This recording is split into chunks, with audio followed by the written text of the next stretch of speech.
जो भारत की जो नारी है उसे किसी भी तरह की कोटा या रिजर्वेशन की जरूरत नहीं है, क्योंकि वो सक्षम है लड़कों से बराबर का मुकाबला करने में। हमें किसी तरह से हमारी सोसाइटी में कभी भी लड़की को लड़के से पीछे नहीं माना गया, वो चाहे हिंदूज हो या भारत के मुसलमान हो। इवन आप देखेंगे, अगर कश्मीर की बात कर लीजिए, यहाँ पे जो बेटियां हैं उनकी एजुकेशन में भी पेरेंट्स उतना ही इंटरेस्ट लेते हैं जितना कि अपने बेटों में लेते हैं। तो ये इस चीज से हम हमेशा दूर ही रहे हैं कि एजुकेशन वाइज जब अगर एजुकेशन अगर लड़के और लड़कियों को सेम मिलती है, ट्रेनिंग सेम मिलती है, सेल्फ डिफेंस की क्लासेस यहाँ लड़कियों के लिए भी है, फॉर एग्जांपल उनको फिजिकली फिट करने के लिए, स्पोर्ट्स में लड़के और लड़कियां दोनों बराबर के हिस्सेदार हैं, तो रिजर्वेशन की जरूरत ही क्या है? लड़कियां जब किसी चीज में पीछे मानी जाती हैं लड़कों से, तो रिजर्वेशन की जरूरत ही क्या है? बिल्कुल ठीक है। तो आप ये मुझे बताइए कि ये जो सोसाइटी के अंदर डिफरेंट टैबूज होते हैं कि मिसाल के तौर पे खवातीन को जॉब्स नहीं करनी चाहिए या उनको पढ़ना नहीं चाहिए, तो आप समझती हैं, वैसे तो गवर्नमेंट की ने बड़ी अवेयरनेस दी होगी और ये हो नहीं सकता कि भारत में कोई ऐसा कानून हो, जाहिर बात है जो लिटरेसी है वो अच्छी है भारत की, लेकिन फिर भी पॉपुलेशन बहुत ज्यादा है। तो आप क्या समझते हैं, खवातीन को पढ़ाई के हवाले से पेरेंट्स जो हैं या फैमिलीज जो हैं वो इनकरेज करती हैं काफी के ऐसा तो नहीं है कि खवातीन को कहा जाता हो कि नहीं तुम्हें घर में ही बैठना है और काम करना है, और यहाँ ये कैसा माहौल है इंडिया के अंदर? जब से श्री मोदी जी ने बेटी बचाओ बेटी पढ़ाओ का जो ये स्लोगन निकाला है, जो ये कैंपेन निकाला है और इनिशिएटिव निकाला है गवर्नमेंट की तरफ से, तो तब से बहुत इंप्रूवमेंट आई है। इन्होंने मतलब they have announced cash packages for education of daughters, क्योंकि हाँ कुछ गरीब तबकों में ऐसी चीजें होती थी कुछ एरियाज में इंडिया के, जहां पे बेटियों को ऐसा माना जाता था कि खेत में काम कर लें या घर में काम कर लें, इनको पढ़ाने की क्या जरूरत है, फिर तो इनकी शादी ही करानी। लेकिन वो 6 साल पहले तक था वो माइंडसेट। पिछले 6 सालों में इस बेटी बचाओ बेटी पढ़ाओ मूवमेंट ने बहुत लोगों की माइंडसेट चेंज की है।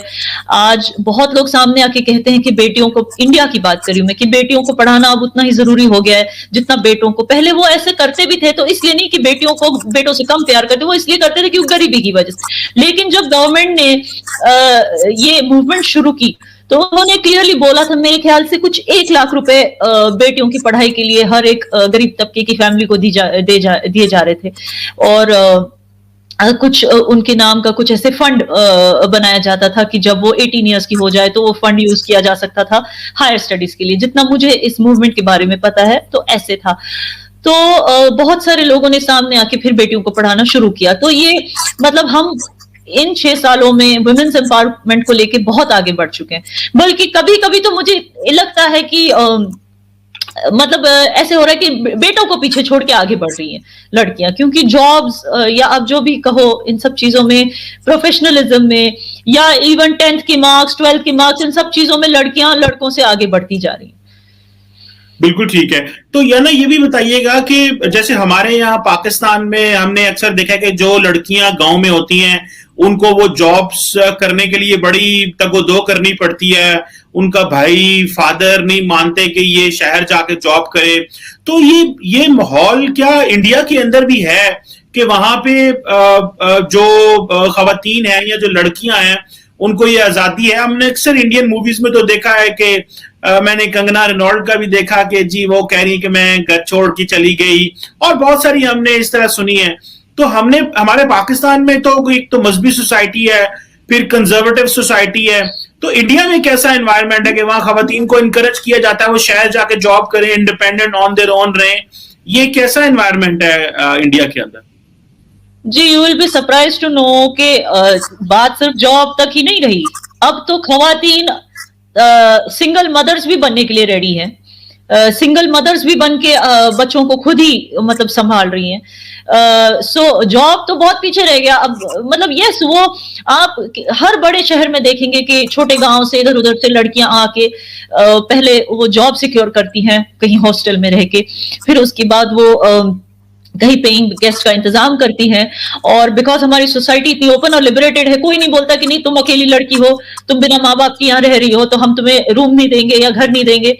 वो अच्छी अच्छी जगह, मतलब वो एयर होस्टेस हो या कॉल सेंटर में काम करना हो या किसी गवर्नमेंट ऑफिस में काम करना हो या किसी मतलब प्राइवेट फर्म्स, मल्टीनेशनल्स बहुत है हमारे यहाँ, तो उन्हें जॉब्स भी इजीली मिल जाती है। कोई उनके साथ ये डिफरेंशिएट नहीं करता कि तुम लड़की हो तो हम तुम्हें जॉब नहीं देंगे या कंसिडर नहीं करेंगे, या हम तुम्हें तुम दूसरे गांव से आई हो विदाउट फैमिली तो हम तुम्हें घर नहीं देंगे रहने। ऐसा कहीं होता ही नहीं आजकल। ये सपना हर एक औरत का होता है, नॉट हर एक औरत का, मतलब जो भी एस्पायरिंग एक्ट्रेस होती है उसका ये सपना होता है कि वो उनको मूवी करे या कम से कम कोई एड मिल जाए उसको, या जो भी एस्पायरिंग औरत लड़की होती है जो ग्लैमर वर्ल्ड में एस्पिरेशंस रखती है, एम्बिशन रखती है, उसका ये सपना होता है कि, लेकिन जब वो बेचारे आते, when they don't belong to an influential family या इधर उधर से स्ट्रगल करने के लिए आते हैं, तो उनका फायदा उठाया जाता था एक जमाने में।